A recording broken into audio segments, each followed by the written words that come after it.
پناہ مانگتا ہوں میں اللہ کی شیطان مردود سے، اللہ کے نام سے جو بڑا مہربان نہایت رحم فرمانے والا ہے۔ وہ موقع بھی یاد کرو جب اللہ تم پر نیند کو طاری کر رہا تھا تاکہ یہ اس کی طرف سے تمہارے لیے سکون کا باعث ہو،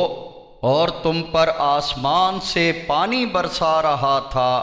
تاکہ تمہیں اس کے ذریعے پاک کر دے، تم سے شیطان کی نجاست دور کر دے، تمہارے دلوں کو مضبوط کر دے اور اس کے ذریعے تمہیں ثابت قدم کر دے۔ اور اے نبی، وہ وقت بھی قابل ذکر ہے جب تیرا رب فرشتوں کو حکم دے رہا تھا کہ میں تمہارے ساتھ ہوں، تو تم ایمان والوں کے قدم جمائے رکھو، میں کفار کے دلوں میں رعب ڈال دوں گا تو تم ان کی گردنوں کے اوپر ضرب لگاتے جاؤ اور ان کے ایک ایک جوڑ پر چوٹیں لگاتے رہو۔ یہ اس لیے کہ انہوں نے اللہ اور اس کے رسول کی مخالفت کی، اور جو اللہ اور اس کے رسول کی مخالفت کرے تو بے شک اللہ سخت سزا دینے والا ہے۔ پس چکھو اس کا مزہ، اور کافروں کے لیے تو انجام کار جہنم کا عذاب بھی یقینی ہے۔ اے ایمان والو،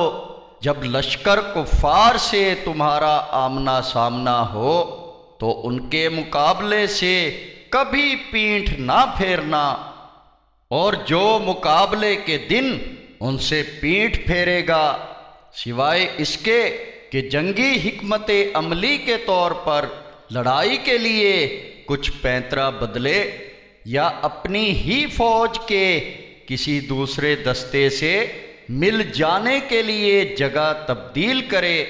یہ بات تو اور ہے، ورنہ وہ اللہ کے غضب کا شکار ہوگا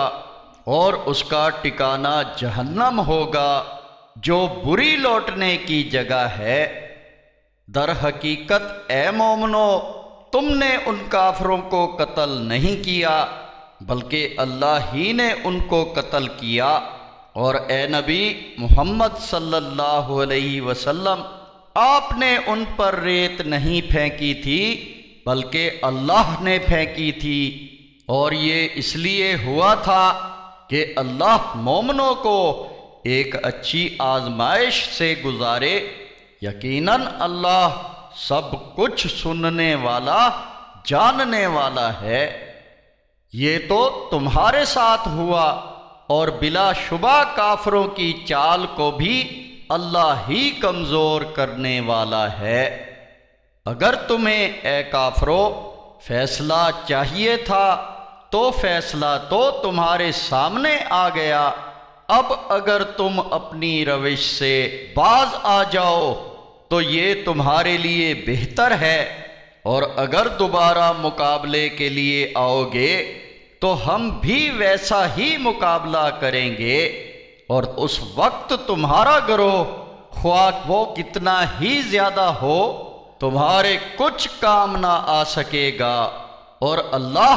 تو مومنوں ہی کے ساتھ ہے۔